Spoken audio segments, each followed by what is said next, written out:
got a question from a subscriber the other day and I knew immediately this had to be a video topic all its own. Is Spark Hire the same as Hirevue? The easy answer to this question is yes. The two platforms are both pre-recorded video interview platforms that allow you to record yourself answering questions that a recruiter or hiring manager will watch back at a later date. However, the more complex and nuanced answer is that they're the same, but with some key critical differences which we'll explore in this video.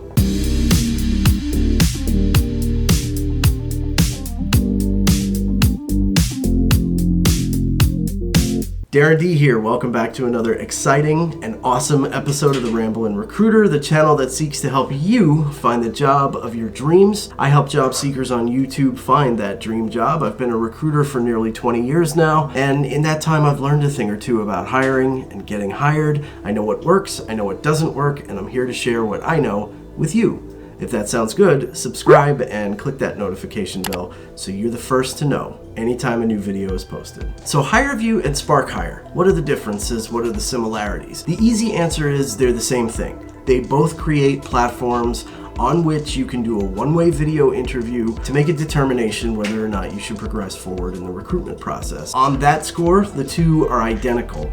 There are some minor differences in the graphical interface of both, but I guarantee if you've seen one, you'll recognize the other. So the rules for Spark Hire are very much the same as Hirevue. If you want to learn more about how to set up your area, your background, your sound, and your lighting to be successful on a Spark Hire video interview, I'll leave instructions below in a link in the description. I've got some great videos on that, and you'll definitely be among the top 90% of all other candidates out there just by following those simple tips. So we're going to be doing a live demo of a Spark Hire video interview today. Now this is not going to be exactly the same as some of the other live demos that you've seen me do in the past. This is going to feel a little bit weird because I am both the hiring manager and the candidate in this video. The purpose of this is not to walk you through a specific company's Spark Hire interview and how to answer the questions. It's just to show you what Spark Hire looks like and how it differs from Hirevue.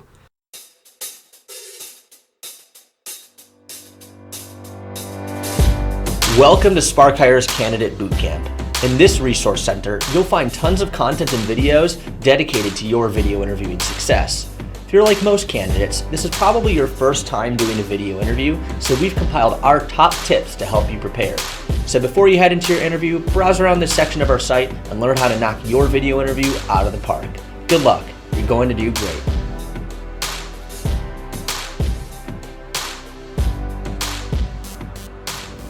Walk me through your career and experiences to this point, starting with your most recent job and working backwards.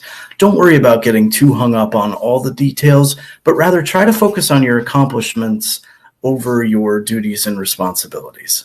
Most recently, I've been working with a small tech company where I've had the opportunity to lead the talent acquisition function. I manage a team of 8 recruiters and several recruitment coordinators. Most of them are contract, some are full-time as well. And in the short time that I've been with them, we have taken what was essentially the Wild West and implemented processes, policies, and procedures to really streamline the talent acquisition function, to empower the recruiters to feel really good about working with hiring managers, particularly some of the more difficult personalities. And we've also invested in new technologies to help us connect with the best talent, the most diverse talent out there. And in just a short period of time, I feel like we've made an enormous impact. For me personally, the thing that I find most rewarding is the ability to help develop the recruiters professionally, share what I've learned over the years, and really help them improve in their career. So it's been a great experience so far. I previously worked in the pharmaceutical industry for about 11 years. In a number of different positions in talent acquisition and increasing responsibility over the years, starting with, let's say, the company that makes Band-Aids as a sourcer, and ending with the company that makes the COVID vaccine as a manager of talent acquisition. Please elaborate on your experiences with ReaderLink. So I have absolutely no experience personally working with ReaderLink, as that is a distribution network for publishers and really kind of outside the scope of what I've done in talent acquisition. However, I do know about ReaderLink. They are the network that distributes to some of the big box retailers out there like Walmart, Target, Best Buy, Costco. Well, not Costco. Costco really has their own buyers, but it's like the piece de resistance of the publishing world, because to get in well with ReaderLink and to successfully work a ReaderLink account means that your books will appear on the shelves of the biggest retailers out there. And, you know, it can be a little bit tricky. There's a lot of price pressure there, but it's a great thing just to drive sales. So that's my experience with ReaderLink. When selling into retailers, have you done so directly or through wholesalers? Please elaborate on these experiences either way. Well, I don't have any experience selling into big box retailers, certainly not from a publishing standpoint, so there's not really a lot of examples that I can give in this space. And I need to apologize because the landscapers have arrived, and there's a lot of noise outside of lawnmowers and leaf blowers, and therein lies the danger in doing a one-way pre-recorded video interview during the day when there's activity around. Earlier in this video, during my practice question, you actually heard my bird in the background say peekaboo. It may have just come across as noise, but it was definitely audible. This is the challenge, which is why I recommend doing your video interviews either very early in the morning, or if you're more of a night owl, do it late at night. Please provide me some examples of times you've sold without having discount negotiating power. During my time working for recruitment agencies, part of the job as an agency recruiter is to develop new business, and that is sales. It's solution sales. You're not selling a product, but you are selling both a service and you are kind of selling a product, because the candidates that you provide are more or less your product. And I specifically remember the first agency I worked for when I very first started my career in recruiting. It was a very small boutique company, single owner, family business. In fact, I was the only employee who didn't have the same last name as everybody else. What I can tell you is that they were adamant that their fees were their fees and there was no discount power. So while other agencies would try to undercut on price, you know, if we were at 30% of the base salary, somebody else might be at 25%. Other firms might even go as low as 20%. They didn't care to protect their margin. They would prefer to make their money on volume than on profitability. It's not really an option when you're a small 5-person firm. You have to be very protective of the margins. So it was often a challenge, and you know, one of the most common objections you would hear from our customers is, well, such and such firm will do it for 20%. Yes, I understand such and such firm will do it for 20%. If price is the only thing that you are considering, I highly recommend you go work with such and such firm.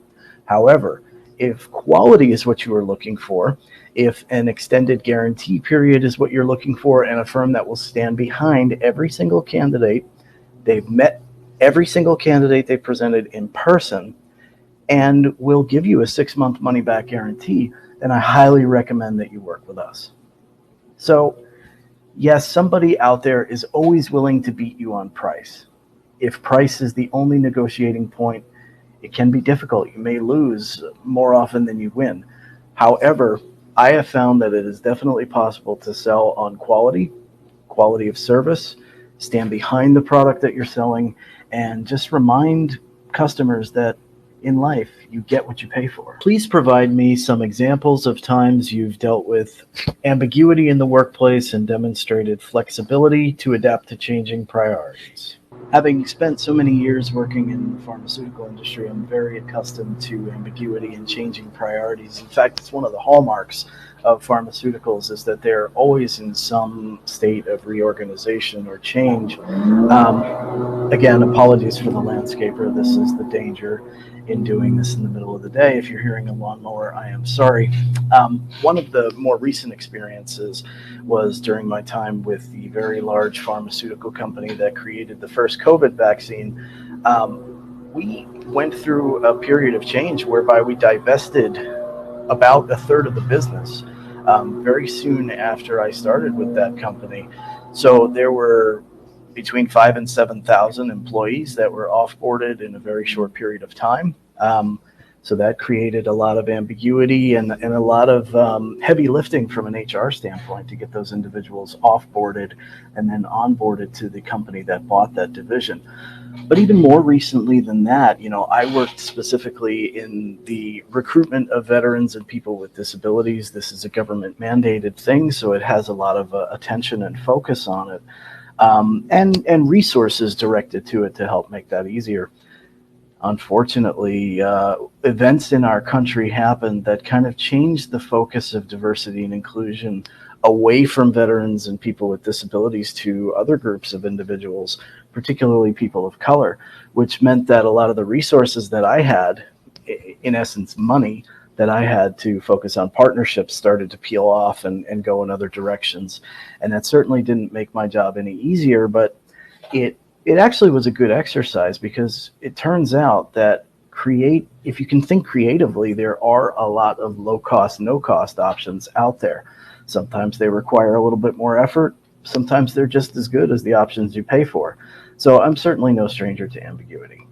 All right, so you've seen the intro, you've seen the training materials, you've seen the video interview itself from the recruiter standpoint, so you know exactly what it is that we're seeing and that we're evaluating when it comes to the end of one of these things. That's what actually happens when you click the submit button. It doesn't go off into cyberspace somewhere, it lands in my inbox. So, if you want to learn more about video interviewing and how to be successful at it, click either of these two videos on screen right now. Enjoy the rest of your job searching day. Thanks for stopping by, and I will see you next time. Peace!